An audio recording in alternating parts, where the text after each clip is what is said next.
Hey everybody, welcome back to the channel, and if you're new here, my name is Jimmy and this is Patriot's Glow.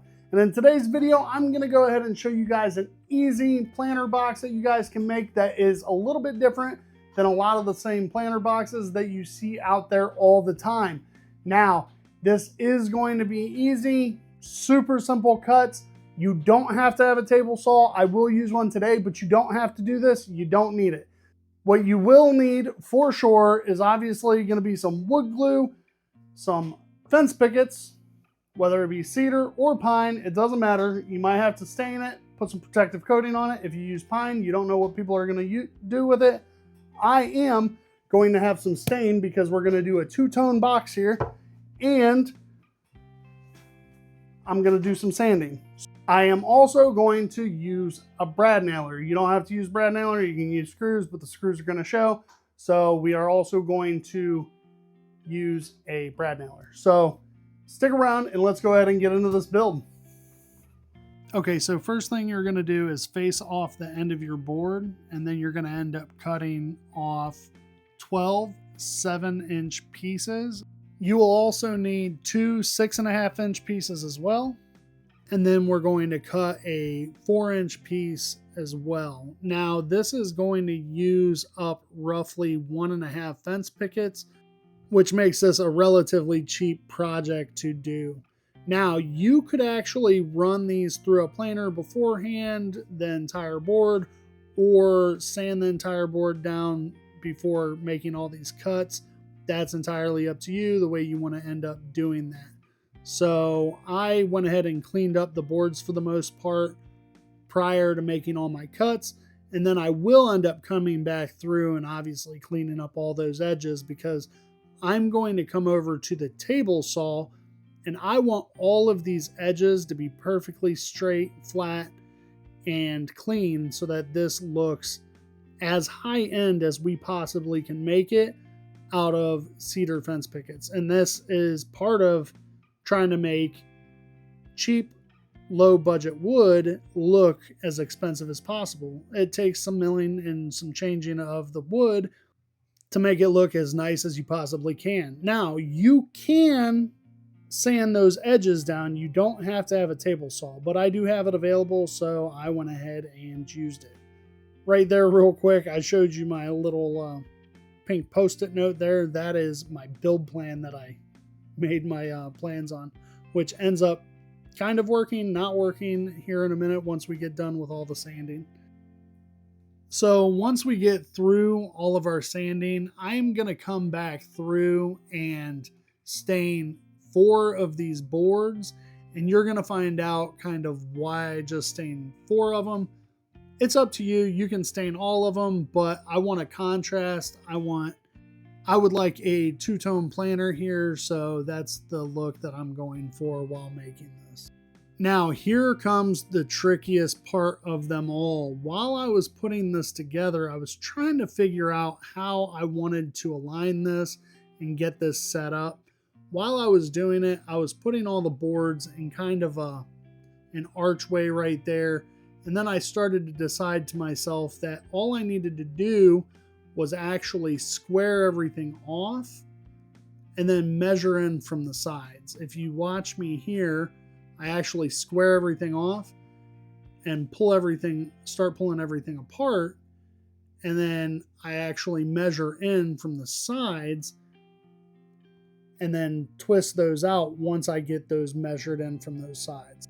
Now, I wish I could give you an exact way to do that or a measurement, but it's roughly about halfway, maybe off a 1/4 inch depending, because these are going at angles. So it's a little bit different as you do it. So that you will kind of have to feel for yourself. And you see me kind of moving it right here a couple of times and readjusting things, because that does move just slightly while you're installing these sides. Now, don't get me wrong, while I was actually doing it, when I first started it, I had to start to assemble this, stop. I stood there for probably about 15 minutes to fully decide how I was going to put this entire box together. Which here in a minute, we are going to run into another issue once we get these third panels put on, and I say third panels, but I mean the third plane panels put on. Now, a few different times you'll see me go back and forth and add a couple of extra nails here and there. And that is because I want to make sure that there are enough brad nails in the back to hold everything together and on the front side. Now, I only put 2 nails on the front side of that middle board. And honestly, that is only to hold that on there. There is no other reason that those are there. You could probably get away with one of them just so that there are no nail marks in the front of your box.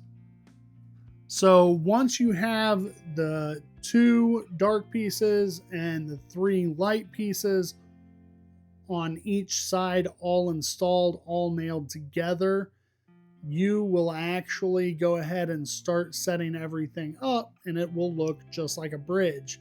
Now, right there, I sat that up there and realized that my very outsides of my planter box were not going to work because I basically have it too wide on the outside. So what I ended up doing was just moving it in to the inside pieces and installing it right there. And I think that this actually is a better route for this specific build because it gives me a little bit less space that you have to fill up with flowers or potting soil or however you want to actually have your flowers in here. I think it gives a little bit better aesthetics and it looks intentional. It looks like that was done specifically that way for a reason, but I got kind of lucky that it looks okay. Now I do come back with some shellac so that we can have a top coating on there. It's a little bit shinier, looks nicer, and I do put this all on top and on the bottom of it for some extra protection and to make it look a little bit nicer. All right, everybody, there you go. Once you get the hang of it, it becomes an easy project to put together. Something that you won't see everywhere. I think that this is a really cool build. Something definitely different. I cannot tell you exactly what to post this as for price-wise, but I will say that if I sold this for $65 to $80, that would be a really good return on investment. I think that this could comfortably sell for $65 all day, every day, out the door.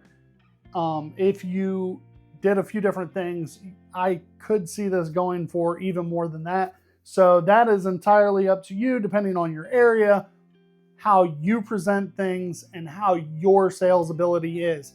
Not everybody's sales ability is as strong as the next person, and that is your responsibility to actually work on that. Make that a little bit better. Work on those different skill sets that you need to work on. So, nice presentation. I like all my pretty flowers. Definitely something that you guys can have for this spring, Mother's Day, all sorts of different stuff. If you don't want to sell it, make it for yourself. Make it for your wife. Make it for your mother. Make it for your father. Really great. I think it is a nice, easy woodworking project for you guys to do at home. So if you guys like what you've seen, go ahead and give me a like, subscribe. If you hit that like button, smash that subscribe button. If you hit that like button, hit that. Did I say hype? You didn't say hype. If you hit that like button, go ahead and do me a favor and smash that hype button. It really helps the channel. Last videos are doing fantastic, and we are trying to keep the momentum up and build this channel out to be awesome, and you guys are a great community. Like always, you are the foundation that this channel is built on. I love you guys, and I will catch you in the next video.